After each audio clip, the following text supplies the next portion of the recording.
All right, how you doing today? Today I'm going to talk about turning a blue rug juniper into a small bonsai.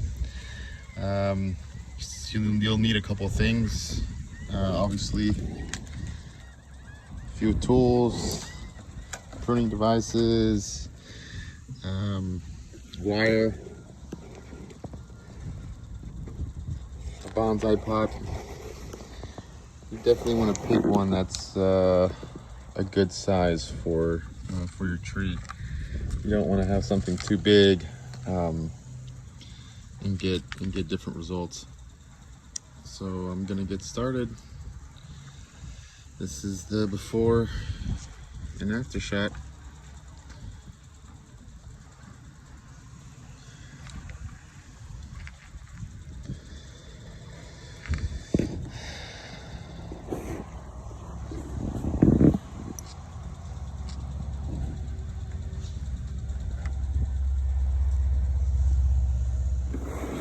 All right, so after you've chosen your tree, you want to take it out of the pot. And this is what it looks like. So we're gonna have to take it down basically the width of the pot. So you can see that you don't want the dirt sticking out so much. And you're definitely gonna take down quite a bit. So you'll take down, trying to expose the trunk. As you can see in there. So you'll dig a little rake and expose it. And once you get done doing that, you'll most likely have to cut it right here. So I'm no expert, but you definitely don't want to do this when it's cold out, or leave it in the cold. The roots will not take, and you will have a dead tree. So I will be back once I get that done, and I will show you the process of potting it, as well as how it looks like once you've uncovered the trunk. So I wanted to show you taking off the top, dead stuff, and trying to expose the trunk. I don't know if you can see in there. Took off just dead foliage and some other stuff. But I wanted to also show you the end result. But this is probably just a little tip. And if you find something, my dad actually gave me this to cut insulation a while back, but it actually works great to just kind of cut through it, opposed to using scissors and making more of a mess. I would recommend starting a little further down, just so you don't take off more than you need and end up with a dead tree. So I will be back. I'm back. Just wanted to show you kind of a quick result from that little knife that I showed you earlier. This knife cuts through it basically like butter, and I said don't take it too much down. So if you can see, that's pretty thick still, and it's probably going to stick out quite a bit. And then you still want to take off and expose a little bit more on the top, which is where my thumb's at here. So you can put some nice mixed bonsai soil to give it an extra, nice look. And it does also help retain the water when you mist it periodically. So I am going to set it in the pot and see how much more I have to take down or cut off. And these are my little buddies. Hey, Boo Boo.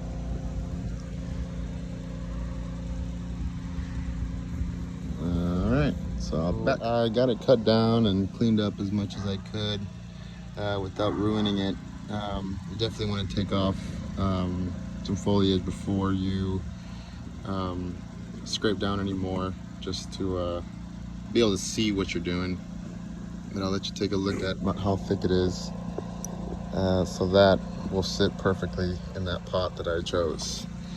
The pot itself, you'll notice that there's typically drainage holes, and then the smaller ones are fastening holes. So if you have something that you want to cascade out of the pot, or you have something that's taller that's leaning, you're able to wire that down and fasten it down without it tipping over or falling out of the pot. So I am going to get, you can use either type of mesh for the drain holes, because you don't want the dirt falling out, or you can even use coffee filters. I heard they work pretty fair. So it's your choice. If you have questions or doubts based on the tree that you're potting or turning into a bonsai, you may want to do some research, just because, I don't know, maybe some of the material that you're using, coffee filters, may affect the way it grows. I'm not sure. But if you are in doubt, you can always just use a plastic mesh and it works fine. So let me get this done, and then I'll show you what it looks like after being potted, and then I will start pruning and wiring. All right, so I finally got it potted. I did tell you about the wires, what the holes were for at the bottom. Got the little netting on there. Got the wires put through. I don't know if you can see them in there, but they are holding it down so it doesn't fall out while you're working on it. Or the weight of the foliage eventually take it out of the pot. So as you can see, this is pretty rough. I mean, we haven't really done anything to it other than just clean the top, and you definitely want to go right kind of where my finger is. You want to go and take off a lot of those little fuzzy roots that are sticking up, poking out, because eventually you're gonna put some type of nice bonsai potting mix, which kind of gives it a good look, and also helps it retain water. So again, if you can see in there, it's still a little empty where I'm going to be putting in the potting soil. So what I'm actually going to do now is clean up a little bit so I can use my my spin top thingy so I can work on it comfortably. All right, so I will be back and try to show you step by step what we're going to do with it, what we're going to leave, and you know, and then we'll go on to wiring it. Anything, right. I want to kind of give you an idea if you were clueless or just starting off. You may ask yourself, where am I going to start cutting? What am I going to cut? What am I going to leave? It's really just kind of looking at the tree itself. So choosing a tree to begin with is, I'm not going to say I have an eye for it, but you don't want something that's obviously just straight up, something that looks fabricated, I guess is the best word I can use. You want to have something that looks like it's growing, that it's you know, was born out in nature and has been growing. So you want to kind of take a look at everything. Obviously the bigger trunks you're not going to cut right away.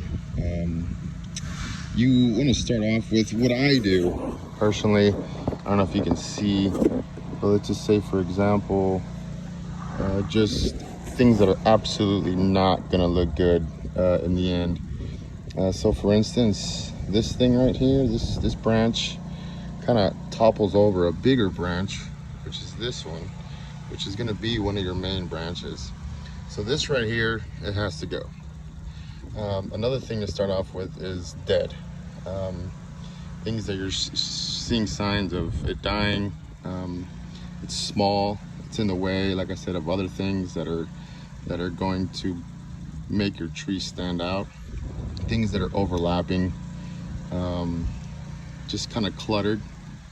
So you really want to look at your tree, and to be honest with you, sometimes I just sit here and stare at it for about half an hour and kind of start to, you know, twirl it and see if I can see what the end result, you know, in my head.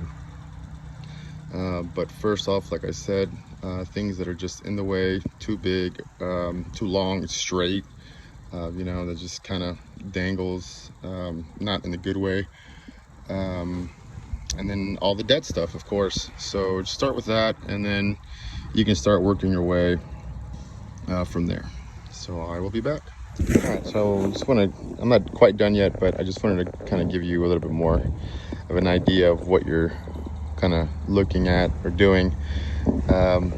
So I forgot to mention earlier that obviously looking at that trunk now is a lot nicer to look at than, you know, all that. So that right there is starting to look a little more like what we want. And this is something that I haven't messed with yet. But this is basically what we had in the beginning, which is just too much foliage. You really want to find the right angle of that trunk. If you can see there, it's starting to take shape. You want to expose that trunk. You obviously don't want to cut anything thick. Even if I did want to remove this, or even this side. Sorry, I don't know if you can see that. This side, which really doesn't have anything much to offer other than maybe later it'll grow.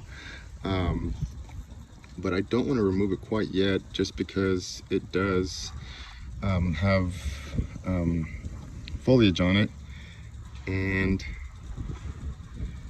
it will nourish the trunk and allow it to get bigger.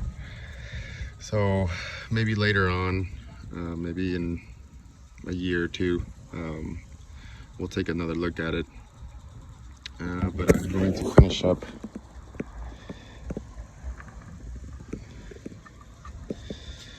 and I will be back with the final product. All right, so I kind of have a finished product here. Gotta remember, this is a young tree, so you're gonna have to be patient. A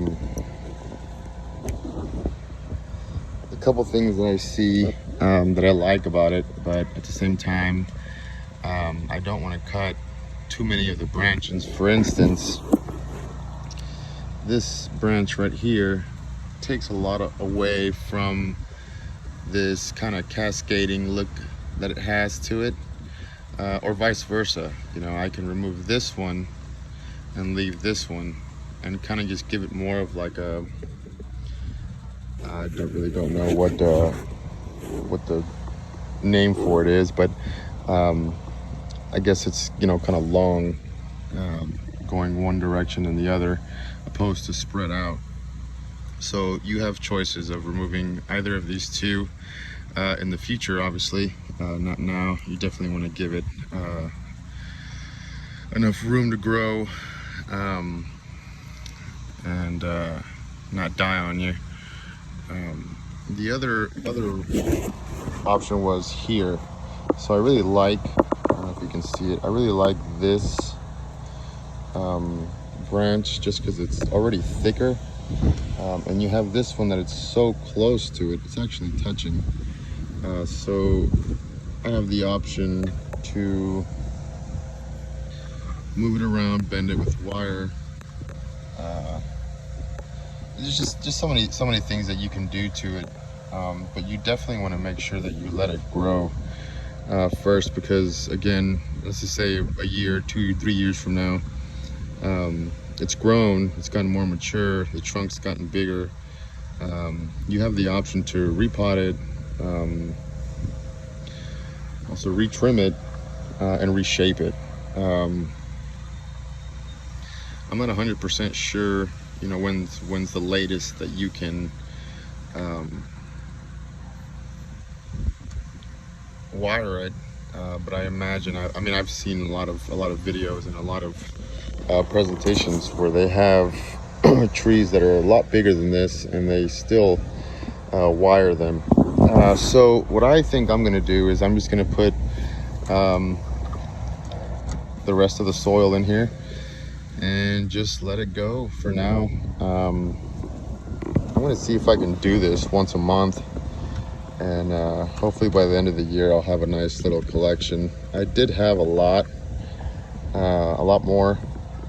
I say a lot more, but it was only like 3 or 4 more trees that I had got going about, I want to say 3-4 years ago, and I did let them go, moving from apartment to apartment, getting into other hobbies. I also am a motorcycle enthusiast, so like everything else, you know, you have to stay on top of it in order to for it to grow and for it to be, you know, a hobby.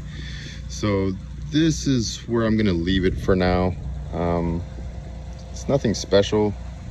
What caught my eye on this one, again, when you want to go to the nursery or wherever you're going to get your trees, just something out of the ordinary that catches your eye, because what catches my eye may not catch yours. So just something different. If you want to go just, you know, straight up, you'll have a lot less things to do with it. It will still be considered a bonsai, I'm guessing, or I'm sure. But if you want something a little cooler, you want something, if you have a little bit more experience, then, you know, you can definitely choose something else. But again, my name's Jesse. If you want to follow me, feel free, like and subscribe, and leave any comments. All comments are welcome.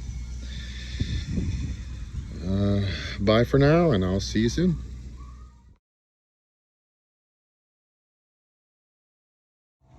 So this is what it looks like with the potting soil in it. I see some people, they fill up the topsoil to the very top. I don't like to do that, just in case it ever rains. I leave my stuff outside the backyard so I can get some fresh air and some sun. But if it does rain and I can't get to them and put them inside, and it rains kind of hard here in Texas, Corpus Christi, and I don't want it overflowing and falling out and then me having to repot it again or add more soil. So that's about where I keep it. Now I'm just gonna give them some water and let it be for a while, see how it turns out. Again, thanks for watching, and feel free to like and comment. All comments are welcome. I'll see you later, and hope to see you soon.